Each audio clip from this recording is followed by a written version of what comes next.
Welcome back to the podcast. Today I have Emma O'Brien, and we're going to be discussing why on earth do we procrastinate? She's going to be giving us 5 tools to break our habit of procrastination because, dear listener, if you're anything like me, it's a tough habit. It's pretty ingrained and probably something you were doing at a young age. Raising my hand right now. I was the best at turning in the paper the day of because I did it the night before. Welcome to the Balance Code Podcast, a place for high achievers to step outside the hamster wheel of day-to-day life and start learning tools for more balance. I'm your host, Katie Russler, and I will be guiding you on this journey of discovering your balance code. So, Emma, thank you and welcome to the podcast. I would love to hear about where you are, what you do, and who you serve. Hi, Katie. Thank you very much for having me. It's great to be here. So I'm Emma O'Brien. I'm a personal development coach. I'm a Martha Beck trained life coach, and I'm also a heart math practitioner. So I'm British, but much like you, Katie, I don't live in my home country. I live in South Africa. Long story as to how I got here. And I serve people who run small businesses, so solopreneurs and entrepreneurs, as well as people who are stuck in their lives. So I help people figure out why they're stuck and come up with an action plan and help and support them as they get out of being stuck into where they want to be. So this is a great conversation. Procrastinating falls beautifully into that skill set that I offer. Absolutely. Absolutely. Okay, so I have a tough question, and maybe you know this because I haven't really done the research on this. Is procrastination a genetic trait? Because I tend to see in my clients and myself that there's usually family members who either modeled it or struggled as well, and it just seems like it's like in the family to do this. Do you know any of this? Is this a genetic trait that we pick up and continue, or is it more we've learned it and we continue it? That's a really interesting question. I don't know about it being a genetic trait, but I think certainly until we become self-aware enough to change our own behavior, we're going to be modeling what we were shown growing up. So if you routinely saw a parent who was constantly doing things at the last minute, that will be how you show up in the world because that's what you know. And I think we tend to, I mean, you know, you're a therapist. We model what we're shown until we go, this really isn't working for me. Is there another way of doing this? Right? The stress is not worth it. I keep doing it to myself. Yeah. Yes. Yeah. So why do we procrastinate? What are you noticing are the trends? So I think the one thing to say here is rarely is procrastination laziness. I think it's the story we tell ourselves when we procrastinate. God, I'm so lazy. I shouldn't be doing this. And I should have got onto this. And why didn't I use my time better? And I think it's often that inner self-talk makes it worse because we tend to just, we tell ourselves all these stories. Procrastination there's lots of reasons why we do it. And like I said, very rarely is it a result of laziness. I think it comes from being overwhelmed. The world is an overwhelming place with social media and if you scroll through Instagram, instantly you can end up feeling not good enough. So it's I have to work harder, or I need this bigger house, I need this bigger car. It's societal pressure, I think, is overwhelming. Our lives are overwhelming. We've got so many distractions going on with phone and notifications, email. Lots of us are very busy. I think we have too much to do. I think a lot of people have got poor time management skills because I don't think that's something that's effectively taught when we're growing up either. And the big underpinning thing for procrastinating is it's usually driven by the thoughts we're having about something. And I think it's often very fear driven, fear of not being good enough, fear of failing. And all of this comes back to that inner talk. All of this chatter happens and then we just end up sitting, not doing anything.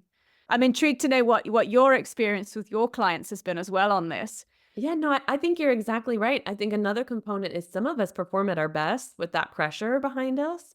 And so we ride the high of like, Mm, oh, the adrenaline, like, okay, I can do it. Blah, blah, blah." And there's a point though, I think, where our nervous system and our bodies go, no more. We yeah. can't do this anymore. Like you're becoming mean to everybody around you. Like this Mm-hmm. doesn't work.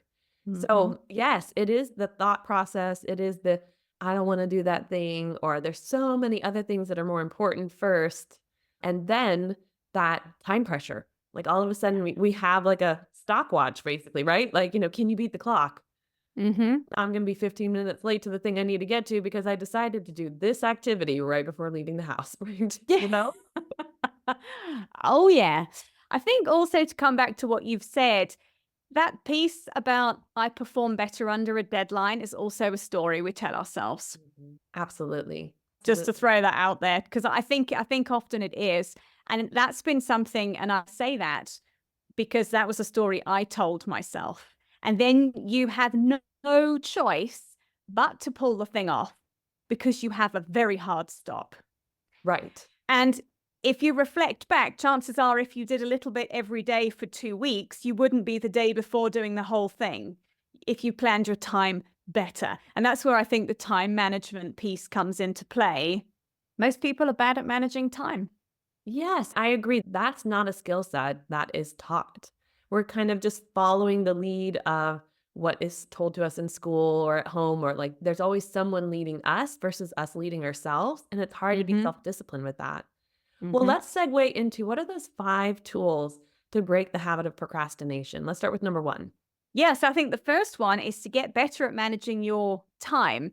And if you are somebody who has the narrative running of I don't have enough time for things, I will challenge you to say that I bet you do, but it's just how you're using your time. And often it's something we're not aware of until we put focus on it. So if you were to do a time inventory over the course of a week and see how often you're scrolling through social media, and I know because I do it, I could spend half an hour scrolling through fun animal videos on TikTok, and that time is just gone. And there's 30 minutes.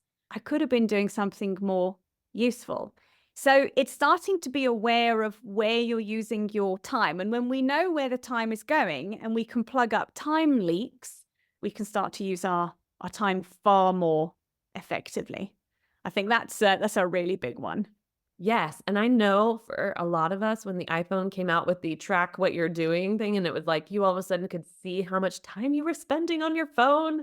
You're like, no way, 5 hours? What? Yeah, Yeah. yeah, Yes. very easily done. The second one, and I think this is probably one of the most important ones, is to understand why you're procrastinating. Because when we know why we're doing something, we can start to make a shift. And I think sometimes it can be a self sabotage, an unconscious self sabotage pattern. And I notice this with myself and with my coaching clients. When there's a goal that's been set that starts to stretch you out of your comfort zone, the amygdala goes, ha, we don't know what's going to be happening out there. And if we get this thing that we want, what if the world completely changes and we can't cope? So, you know what? I'm going to encourage you to go and doom scroll or go and clean out that drawer that you've just suddenly remembered needs to be tidied. And it's this kind of unconscious self sabotage that also causes us to procrastinate. And then you'll end the day going, I didn't do anything. I cleaned a drawer, great, but I didn't do anything to move myself forwards. And I think it's starting to become aware of when you feel the idea from the ether to go and clean the drawer. Why am I doing this? What am I avoiding? And we can start to have a look at why we're doing it and start to unpack those thoughts that are underneath the procrastinating. So maybe it's fear of failure is a big one. So people set a goal and then don't take any action because they sit stuck in what if it doesn't work? Right. Right. Oh my gosh, self sabotage. Yep. Absolutely. In that drawer, it always gets you. Like, no, Yeah. this drawer is so important, or whatever it is. Like, this thing is so important. Yes. Yeah, definitely. Yeah. What's your third Yeah. tool? So I think the other one is to evaluate your workload. I've been seeing clients at the moment who are small business owners who are telling me they're overwhelmed, they can't get to everything, and then they're procrastinating, quite frankly, because they are overloaded with tasks. I'm a big fan of having a look at what can you automate and what can you delegate to free up time so you can get yourself moving forwards. Some people are just too busy and have too much on their plates. Yes, Brene Brown says in the Atlas of the Heart, there's stressed out and there's overwhelmed. And stressed out is where your brain is like, I don't have the capacity, the resources to be able to make this day happen and get what I need to done. And overwhelm is like Mhm. where you blank out. Like, I Mhm. can't think, I'm frozen, I don't know what to do Mhm. next. And Mhm. you're right, when we get in that state of overwhelm, it is so much easier to scroll on the phone or do quote busy work that isn't actually work. And then we feel even worse because all those tasks are still there. So delegating and just us reevaluating that workload and going, I am super overwhelmed. What can I get rid of? Mhm. What can I let go of? These are wonderful. And you're really piecing it to it like, hey, we actually can do this week. We can Yeah. start using this tool. So Yeah. I'm excited about what 4 and 5 are because these are like, yeah, this is doable. So I think four for me is to get rid of distractions. So we have a lot of things that distract us. The tinging telephone is a big one. And I know for me, if I need to knuckle down and get something done, is the phone will go on flight mode face or on silent face down or in another room. So you can't just go, ooh, what was that email that came in? Closing your browser tabs, or if you have an alternative laptop or computer you can work on if you're writing, for instance, something to I've got a little Chromebook and I've got a MacBook. So the MacBook has got no tabs open. So there's nothing to go ting. And I go, oh, what's that there? Shiny object syndrome is to get rid of all the things that could pull you out of the task you're doing, especially if it's something that you're having to sort of push through because it's a task you don't really want to do. Those are the tasks I think we're most prone to go, oh, I'm just going to spend 5 minutes scrolling and 5 minutes turns into an hour. So getting rid of those distractions is super, super important. The other thing has come up for me with people as well, working in an office environment, is often you'll have people who just walk into your office. And what can you do about that? And I think the thing is this comes into a slightly different topic of boundary setting, but is can you put a sign on your door, if you have one, that says, I'm busy with something until 12 o'clock, let's say, please don't bother me unless you're on fire. And again, if you're at home, if you're working from home and you've got small humans, because they're great at interrupting, is to just say to them, kids, I have something to do for an hour. When I'm done, we will go and do whatever it is you want, but please, I just need this time now. Don't bug me.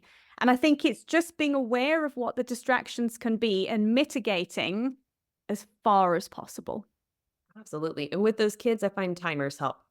I Yes. I have several kids, as people know, and so timers, because then they can watch it, and they're like, Yeah. "There's it says 30. Look, now it says 29," right? And they're like, "Perfect, I'm just gonna keep working."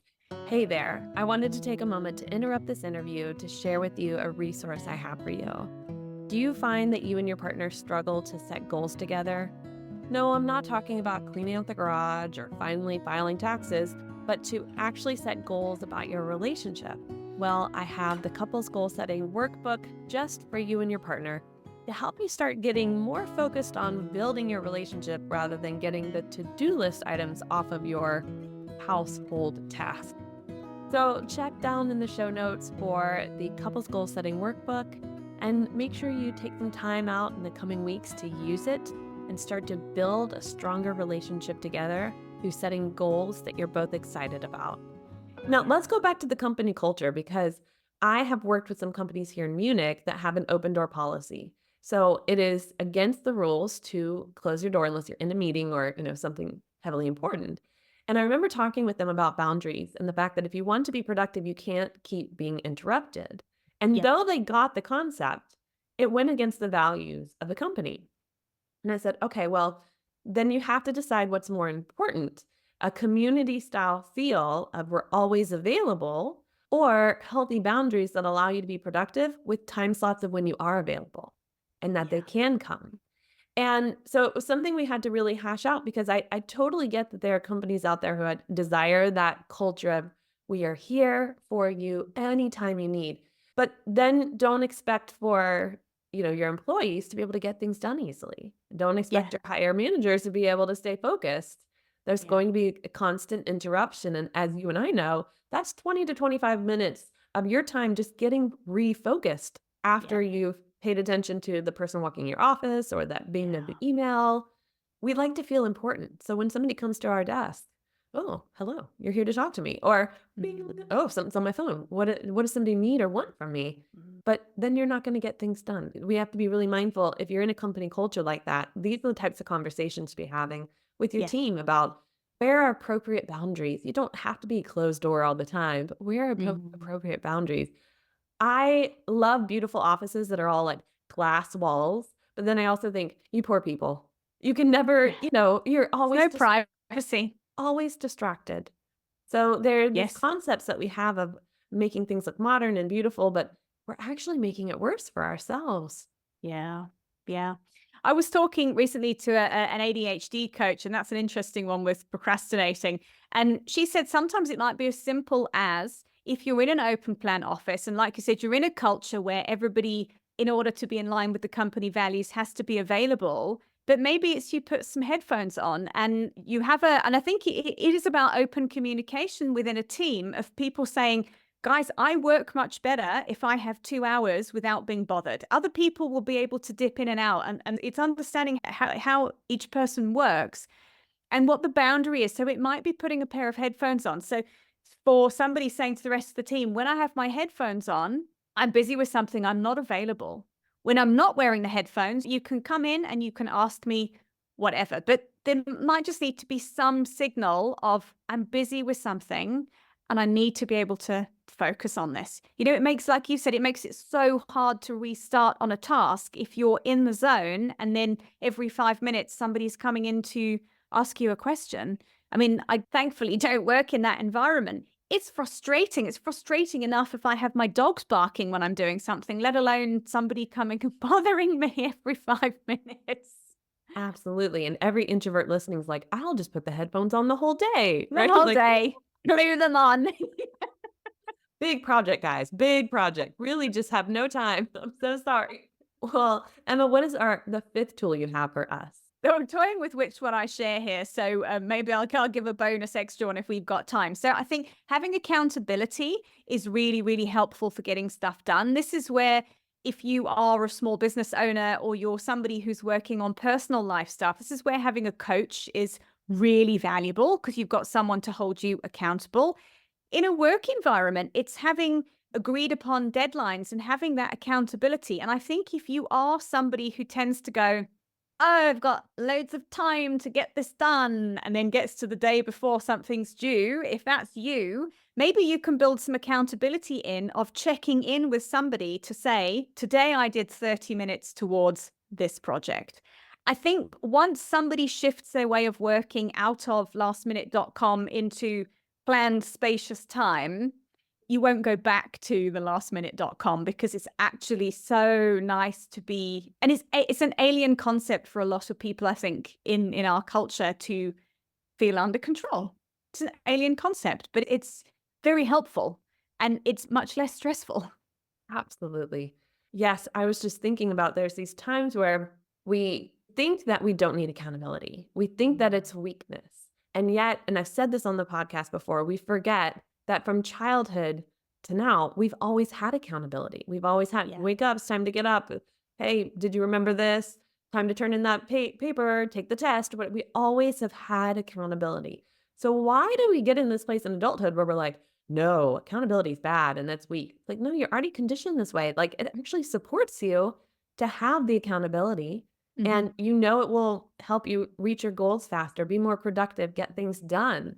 And if you find that the accountability makes you feel like you're failing more and it's not working out, then it's a different type of accountability that you need. And there are Yeah. some other shifts that, like you said in the beginning, maybe we need to figure out your why or time management. Hmm. And when you start to do that, the accountability works again. So, Yeah. yes, I have, and I've shared before, I have somebody I meet with on Mondays, and for about an hour to 90 minutes, we co work. And Yeah. we're both on Zoom. We see each other's faces. So it's like, I saw you weren't in the room. What were you doing? Right? Or like, I saw you on your phone. What were you doing? We hold each other accountable. And the good feeling after the 60 to 90 minutes of actually getting the mundane tasks done is such an Mm. awesome high, and then you get to celebrate with someone, right? You get to be Yes. like, "Oh my god, we did it. We got that done. Boom, the week is easy." Yeah. It's needed, absolutely. Mm, super important. And I think that's a great idea you've shared there. If you work for yourself, it's very difficult because you have to account for yourself. And as we all know, why we're having this conversation, easier said than done. Yep, absolutely. We do have time for a sixth tool, so I'm excited to Okay. throw this one in. Bonus. Okay. So this is really interesting. And often, if you want to get started with something, my ethos on it is to tackle the most anxiety inducing, difficult task first. Wipe it off the slate, get it done, and then allow the easier tasks to happen throughout the rest of the day. That is how I work best. Now, I have recently been coaching and talking to people with ADHD for whom that is so counterintuitive, it just doesn't work. So, for people with ADHD, the way to get started if you procrastinate is to pick the easiest possible task you can find and start with that one. And then work your way up to the more difficult ones as you get your little dopamine hit every time you have a small win for completing a task. So you build your confidence throughout the day and build your sense of accomplishment. So this has been a fascinating journey for me. Everybody does things slightly differently. And this kind of draconian approach that I take with myself won't work with some people. Some people will just sit paralyzed in fear of this task is too enormous. I can't do it. One of my clients who's got ADHD describes it as the wall of awful. And she said, I will just allow the wall of awful to build as I procrastinate more and more and more until it all comes tumbling down. Oh, and you feel it. Like you just saying it, I'm Yeah. like, oh God, I know how that feels. Absolutely. Absolutely. So it's really knowing yourself and understanding there are a lot of productivity books out there. There's a lot of Yeah. time management books out there. But you Mhm. need to know yourself and how your brain works and what's effective. Mhm. Because you're right. The whole eat that frog concept of like just do the big thing first and just then you're done and you can do all the little stuff and you feel accomplished really doesn't work for everybody. And Nope. there's probably times where you and I, who I'm the eat the frog type person as well. Mhm. There are some projects where it's like, no, I'm little things. Let's do little things at a time Yeah. because we can get overwhelmed. And maybe it is because so much in life feels overwhelming that, Mm. that frog is like, nope, I'm not going to do that. Yes. So I think that's really important and a great bonus tool. Know yourself and Yeah. know, do you need to just do the big thing first or little things that give you that high of like, I've done it. I've done it. Yeah, look at me and celebrate along the way. I'll add as the seventh thing. Yes. Celebrate when you don't procrastinate. Feel how good it feels when it's done. And even though your nervous system might be like, oh my God, I'm calm. This is weird. I don't like this. What do you Yes. sit with it? Mhm. And yeah, happy dance, put on some music, call every Mhm. friend you got, be like, "Look what I did." And they'll be like, "Cool. Why are you calling about this?" But know you well, they're proud of you. They're So proud that you just you took it off. you can send them a message. I'm going to be a bit weird this week. Just run with it, okay? Exactly. Trying something new, You're my accountability partner, so we're gonna celebrate together. whether you like it or not. Yeah. Exactly. No choice. Emma, these were wonderful. And these tools I know are gonna help people, plus the bonus. If people want to connect with you and learn more from you, where can they find you? So my website is the best place, which is emmaobrien.coach.com. You can also catch me on Instagram, TikTok, and Facebook at Emma O'Brien Coach. And I also have a free 7 steps to getting unstuck formula masterclass, which you can get on the website. I'm sure you can share the link in the show notes for that as well. So yeah, that's where you can find me. Easy to look up. Excellent. Yes, all of those links will be in the show notes.